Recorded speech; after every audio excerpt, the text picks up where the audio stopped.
দেবীগণ যে ক্রন্দন করছেন, কাঁদছেন আকুলি বিকুলি হয়ে, হানাথ, হা প্রাণপেষ্ট, হা আর্তহারি, হা বোঝহারি, হা বোঝ বিহারি, হা বোঝনাথ, একবার দেখা দাও, দেখা দিয়ে প্রাণে রাখো। কৃষ্ণ বিহারে, শ্যাম তোমার বিহারে দেহতে প্রাণ বেরিয়ে যায়। এ দেহ আর বেশিক্ষণে নয়, এ দেহ থেকে প্রাণ বেরিয়ে যায়।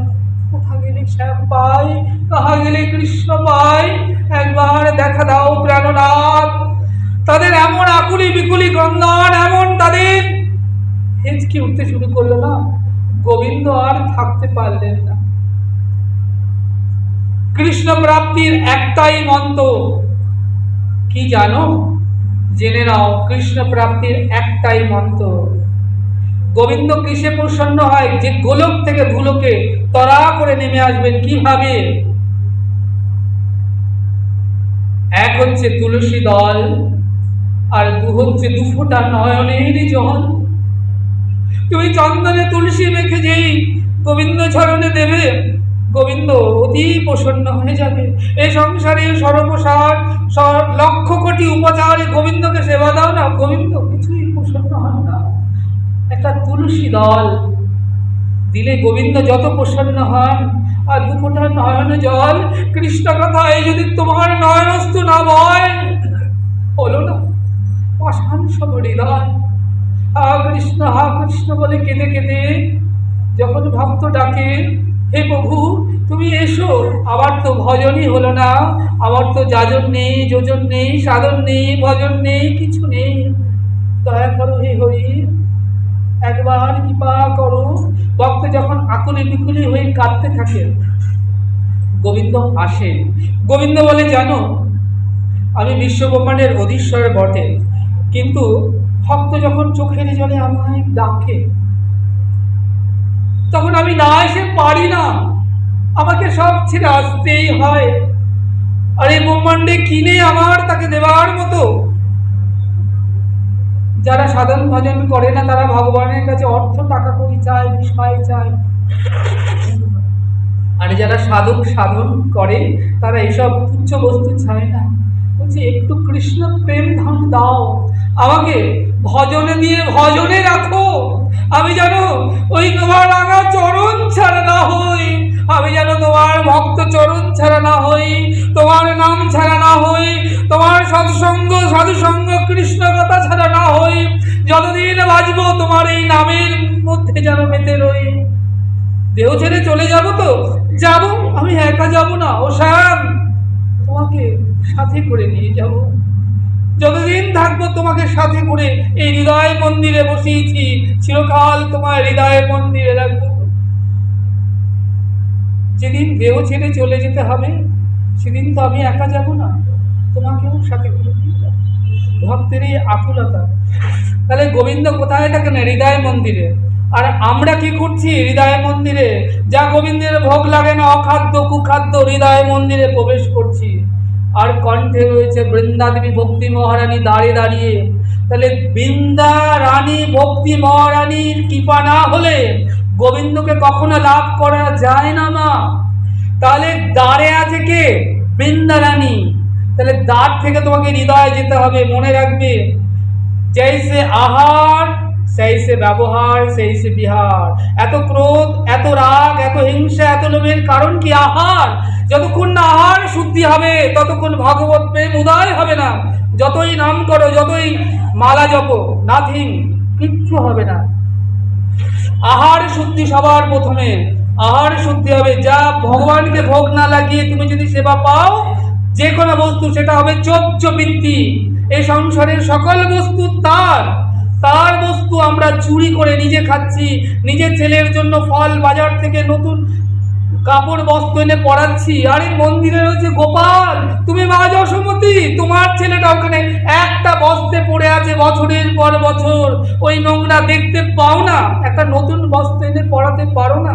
নকুলদানা বাতাসা তারা দেয় এই সংসারে যারা বড় কৃপণ। আরে অনন্ত করে ব্রহ্মাণ্ডের অধীশ্বর, অনন্ত করে ভক্ত তাকে ক্ষীর সার নবনী সব থেকে ভালো ফল, ভালো মিষ্টি, ভালো দ্রব্য, ভালো মালা তাকে দিতে হয়। আমি দোকানে গিয়ে বলছি, গোসাই 20 টাকার মধ্যে মালা দাও। বললেন এই মালাটা নিন না, 50 টাকা। দেখুন কি সুন্দর, গোবিন্দকে কি সুন্দর লাগবে, একটা রজনীর মালা। বললেন না, বাজেট নেই, 20 টাকা, বেশি বাজেট নেই, 20 টাকার মধ্যে দাও না, একটু নকুলদানা বাতাসা দাও, একটু মিষ্টি দাও। কেন গো, এত কার্পণ্য কেন? কৃষ্ণ ভক্ত তো এত কার্পণ্য নয়। একটা ভালো সন্দেশ 10 টাকা দিন, 20 টাকা দিন, তুমি গোবিন্দকে দিতে পারছো না? শাস্ত্র বললেন, যে দেহ তুমি যত্ন করো দিনে রাত্রে, বসন ভূষণ কত বেশ, যাবে পরমাত্মা হবে অন্তর ধ্যান, দেহের গতি হবে কি জানো? ভস্ম কীট কৃমি অবশেষ। যে অন্ন রন্ধন করলে সকালে আহার করে বিকালে পচে যায়, সে অন্ন দ্বারা পুষ্ট এই দেহটা। এই দেহের কোনো বস্তু গৌর গোবিন্দ সেবায় লাগে না।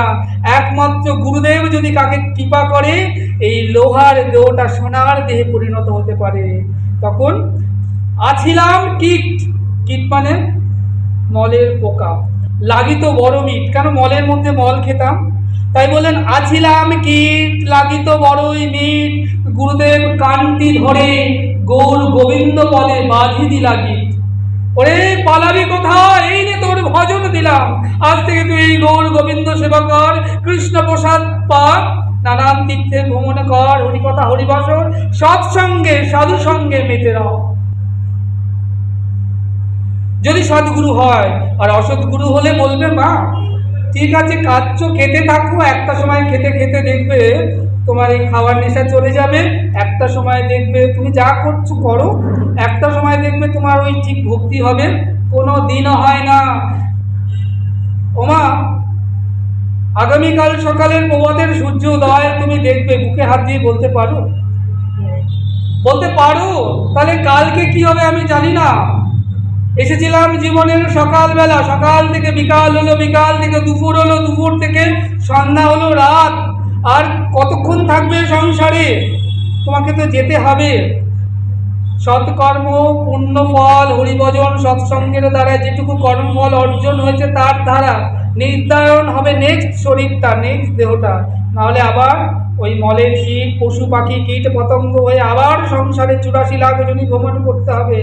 আর যদি তুমি চাও এই দেহে এই জন্মেই তুমি ব্যাক টু গড হেড লাভ করতে পারো, ভগবানের ধামে যেতে পারো, তুমি ভেবে দেখো কি করবে। যেমন ভাবে জীবন চলছে তেমন ভাবে চালাবে না, আজ থেকে তোমার দিব্য চক্ষুকে উন্মোচন করবে, আজ থেকে গুরুচরণে নিজেকে সঁপে দেবে, আজ থেকে গৌর গোবিন্দ রাধা গোবিন্দের চরণে সঁপে দেবে।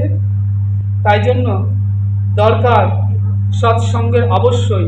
এই যে মালা তিলকের অবশ্যই প্রয়োজন। কণ্ঠে তুলসী না ধারণ করলে মা এই দেহটা তো শুদ্ধ হয় না। কেন জানো তো? কারণ হচ্ছে তুমি যত উপচারে ভোগ দাও না কেন, বিনা তুলসীতে গোবিন্দ বলে আমি এক নাহি মানি। তাহলে দেহটা পসরা, চোখ দিয়ে আমরা গোবিন্দ রূপ বদন দর্শন করি, তাহলে নাসিকার দ্বারা পুষ্পর ঘ্রাণ নিই, তাহলে কর্ণ দ্বারা কৃষ্ণ কথা শ্রবণ করি, হস্ত দ্বারা মন্দির মার্জনা করি, ভগবানকে ভোগ রন্ধন করি, পুষ্প চয়ন করি, মালা গাঁথি, ভগবানের সেবা করি, দেহ দ্বারা মন্দিরে প্রণাম করি, ভক্ত দেহকে আলিঙ্গন করি, চরণ দ্বারা ভক্তের মন্দিরে যাই, তীর্থে যাই, সৎসঙ্গে যাই। তাহলে এই দেহটা একটা থালার মতো পসরা। এখানে দেখো এই যে পসরায় ভগবানকে নিবেদন করার যে একটা তুলসী আছে, তাহলে এই দেহ পসরা দিয়ে তুমি গৌর গোবিন্দ সেবা করছো, অথচ কণ্ঠে তুলসী নাই। তাহলে বলো না এই দেহটা কি গৌর গোবিন্দ সেবায় লাগবে? তোমার দেহ যদি অন্ত হয়ে যায় আবার তো তুমি নিচু জনিতে পৌঁছে যাবে। আর এই যে দেখছো তিলকাদি, তিলকাদি কি জানো তোমা? এটা অঙ্গের ভূষণ। সতী নারী, বিবাহিত নারীকে কেউ যদি সিঁদুর না পরে তাকে তো সতী বা স্ত্রী বলে, এখন তো ফ্যাশন হয়েছে মা, পড়ে না। আমি অনেককে জানি অনেক জায়গায় পাঠিয়ে যায়, তারা কেউ পড়ে না, কেউ পড়ে না। তাহলে তাকে দেখে মনে হয় কুমারী নারী, তাহলে তার স্বামী আছে বোঝাই যায় না। আমাদের তো যাদের স্বামী আছে তারা কি করে? স্বামীর মঙ্গলের জন্য সিঁদুর পরে। সিঁথির যতক্ষণ সিঁদুর ততক্ষণ স্বামীর পরময় বৃদ্ধি হতে থাকে। প্রত্যেক দিন সিঁদুর মানে প্রত্যেক দিন পরময় বৃদ্ধি হতে থাকে। বিপদ বাধা বিঘ্ন ওই সিঁদুরে নাশ হয়ে যায়। তাহলে আমার স্বামী আছে তার প্রমাণ আমার সিঁদুরটা দেখো না। তাহলে দেখো আমাদেরও কিন্তু স্বামী আছে জানো তো। এই সিঁদুর লয় ক্ষয় নেই। এই যে তিলকে দেখছো এটাই হচ্ছে সাধকের একমাত্র সিঁদুর। যেদিন পড়বে এক দুদিন প্রথম প্রথম একটু খারাপ লাগবে, মনে হবে কে বলছে না বলছে নানান কথা, 2 দিন পড়বে, 4 দিন পড়বে, 5 দিন পড়বে, 1 মাস পড়বে, তারপরে দেখবে কে কি বললো না বললো ডোন্ট কেয়ার। তখন বলবে, তখন দেখবে তিলক শূন্য, কপালে যেন শ্মশান সম। যে শ্মশানের দিকে তাকাবে, যে কপালের দিকে তিলক নাই, চন্দন নাই, গোপী তিলক, গোপীনাথ কেন, গোপীদের একমাত্র নাথ তিনি গোবিন্দ। সেই গোপীরা গোবিন্দের বিরহে তারা অন্তঃসলীলা হয়েছিল, সেই তাদের অঙ্গ থেকে এই গোপী চন্দন, যে তিলক আমরা অঙ্গে ধারণ করি, তাহলে এই তিলক ধারণ করা মাত্রই গোবিন্দ প্রেম, গোপীদের প্রতি গোপীদের করুণা, কৃষ্ণের অধিক প্রসন্নতা লাভ হয়। তাহলে সেই তিলক, সেই কণ্ঠে মালা আমরা পড়তে লজ্জা পাই। দেহটা তোমার পতন হলে মা আবার নিচু জলি পাবে, আবার তাহলে তোমার কি হলো? যদি তোমাদের একান্ত লজ্জা পায়, তোমরা জল তিলক ব্যবহার করতে পারো। আপাতত জলে নিয়ে তোমরা জল তিলক, গঙ্গা জলে তোমরা কেশবায় নমো, নারায়ণ নমো, মাধবায় নমো, গোবিন্দায় নমো, বিষ্ণুবে নমো, বামনায় নমো, সীতারায় নমো, ঋষিকেশায় নমো, মধুসূদনায় নমো, ত্রিবিক্রমায় নমো, দামোদরায় নমো বলে তোমরা জল তিলক ব্যবহার করতে পারো, তাই না? চন্দনে একটু এরকম দিতে পারো, তাহলে কি হয় বলতো? ভগবানের কৃপা লাভ হয়। তিলকহীন কপাল শাস্ত্র বলেছে যেন শ্মশান। যা হোক, এখন গোপীরা, আমরা যে কথায় বলছিলাম, ভাগবত শুধু কথা নয়, ভাগবত যে জীবনের চরমতম শিক্ষা। যা তুমি শিক্ষা লাভ করলে এই ভাগবত আসলে এসে যদি গীত না দাও, মায়ের যেমন আসলে গীতে দাঁড়ায় কি পেলাম, শ্যাম বাবা কি বললো ভাগবত আসরে, তাহলে সেটাকে যদি প্রতিপালন না করো মা, তাহলে কাঁচা কান, কাঁচা কানে বললাম পাকা কথা যায় না, যাদের পাকা কান তাদের কানেই পাকা কথাগুলো ঢুকেছে, কাঁচা কান যাদের তাদের ঢুকবে না, এখান থেকে বেরোবে, ব্যাস আউট। এবার কি হলো না, বোঝো গোপীরা তখন ক্রন্দন করতে যখন লাগলেন, গোবিন্দ বললেন আমি দুটো জিনিসে আমি অতি প্রসন্ন হই, সেটা হচ্ছে তুলসী দল আর 2 ফোঁটা নয়নের জল।